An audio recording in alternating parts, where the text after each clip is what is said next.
It is week 5. Welcome to Friday Night Hits alongside Kristen Lago. I'm Darren Stoltzis. We're about halfway through the regular season, which does seem wild, but week by week teams are starting to separate themselves from the pack. Oh my gosh, I can't believe we're in week 5. All right, tonight we have rivalry games, new powers clashing with traditional powers, and all on a beautiful night across Central Florida. Thank you, Marquise Mita.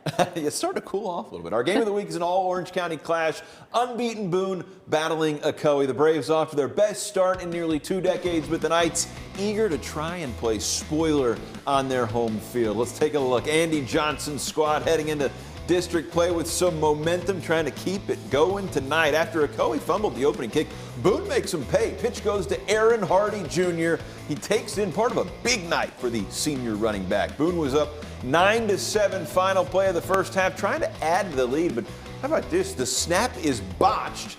Ocoee's Darian Gordon will scoop it up, avoid the kicker, and he's making a house call. Spins and is gone. Ocoee takes a 14-9 lead at the break, just like that. First drive of the second half, the Braves, though, will answer back. Sam Johnson going deep downfield. We'll find Garrison Woods, and watch the effort from Garrison. He will fight with all his might, but he is dragged down at the 2. Hardy would punch it in a few plays later. Boone adds to their lead here when Johnson slings it over to Jeremiah Allen for the score. Braves up 2 scores, but Ocoee would not go away. Down 10 in the fourth quarter. Tyson Davison, the Apopka transfer, finds Elijah Thomas to cut into that Boone lead. It is a 3-point game after this score, but the Braves run it out from there. 24-21. Boone is still unbeaten. With more from our game of the week, here's Zach Maskovich. Yeah, hey there, Darren and Kristen. Our game of the week here between Ocoee and Boone was really a rock fight from start to finish. Both teams shooting themselves in the foot throughout the game, but Boone finds a way to come out with a big win here on the road to hand Ocoee their second straight loss inside this stadium. But for the Boone Braves, they are now 5-0 at the halfway point. First time they've been undefeated this far into the season since 2007. They were resilient tonight. I told them, you gotta take charge early. It's like when you get married. I got married, my wife took charge early on day 1. So that's, that was the goal of the night, and we kind of let them back in it, let them hang around, but proud of the effort. A lot of these kids have played a lot of football. Our senior class, Sam, our quarterback, and his little crew, and then some of our younger players, they know what it means to be a Boone Brave. They don't own that jersey. They're renting that jersey from a lot of guys that have played here in the past, and that means something. So both these teams open up district play coming up next week. Boone will take their 5-0 record into Timber Creek. Meanwhile, Ocoee will visit Westport. At our game of the week at Ocoee High School, Zach Maskovich, West View Sports. Isn't Eddie Johnson the best? I mean, his wife is the boss. I'm just saying. All right, that was our game of the week, but it's Friday Night Hits, so you get to pick 2. It's the beauty of Friday Night Hits. This week it was a close one, but the poll got it right. Selecting a showdown between 2 programs that both played for a state title last year. We're talking Osceola making the trip to downtown Orlando to meet Jones. And Osceola came in red hot. 3 straight wins. Jones, though, locked in, trying to avoid a 3-game losing streak for the first time in a decade. Darian Coleman, the Miami commit, doing his part on this drive, making something out of nothing. Gets it into the outstretched hands of Larry Miles. That is first and goal, same drive. Tyler Coleman will not be denied. Touchdown, fighting Tigers. Down 7, the Cowboys back to punt, but Jackson Hartnett muffs it. Oh no! Landon Gaines with the big block and the touchdown to boot. It is 14-0 Jones. From there, Osceola, of course, gets the ball right back, but the Tigers defense not done. How about that fumble? He will go all the way. Fighting Tigers back to back to back, 21-0. Osceola does not back down. Check out Amari Rutland.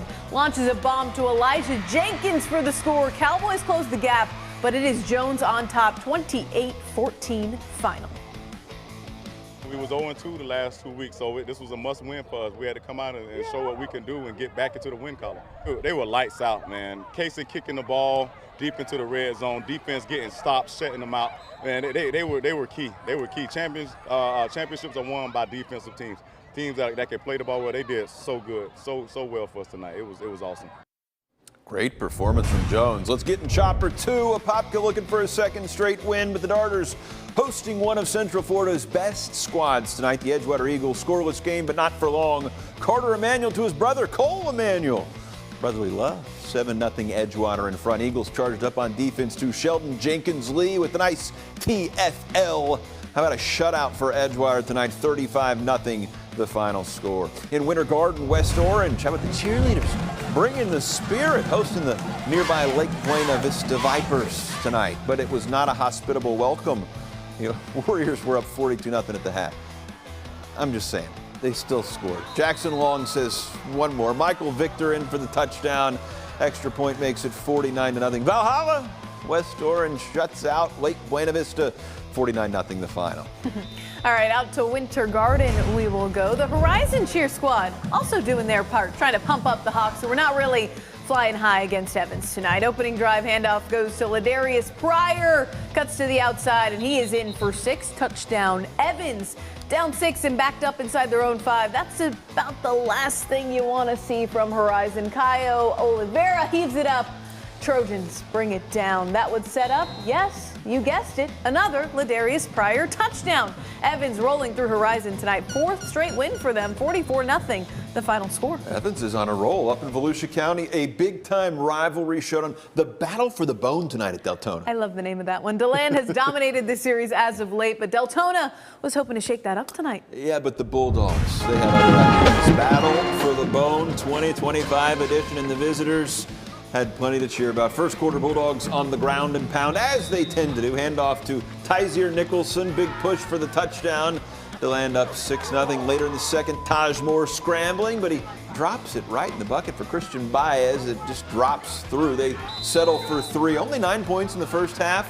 They still win in style, 39-0. DeLand has won 25 of 28 against their rivals. Whew. I would say that's pretty good, right? All right, Titusville out in Port Orange tonight, taking on Spruce Creek. The band was rocking in the stands at the home of the Hawks. Speaking of the Hawks, up 29-22 in the 4th.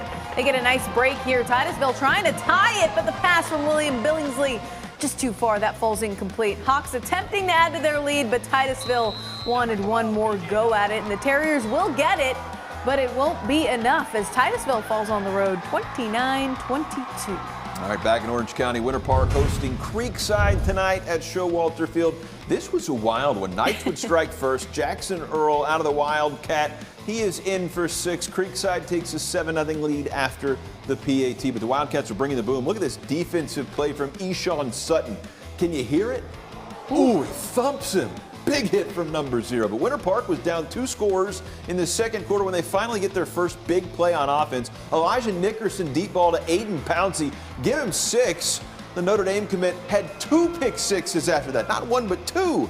Winter Park went from down double digits to winning 45-29 the final score. They had 1 touchdown in the first half, Kristen. That's very impressive for the comeback win. All right, we've got some scores to show you from around Central Florida tonight. Bishop Moore, big over Melbourne Central Catholic, 41-13 the final there. And then Dr. Phillips getting the win over Wekiva, 35-6. All right, more scores from around Central Florida. Let's see what we've got. Seminole on the road at Lake Wales tonight. They fall 38 points right there. Timber Creek falls to Haggerty. Huskies win big 40-7. All right, we still have plenty to get to here on Friday Night Hits. I hear we're heading out to the Space Coast. We are. Big time showdown out in Brevard County. Something we have not seen in a long time. I'm talking years. How's that for a tease? You're watching Friday Night Hits.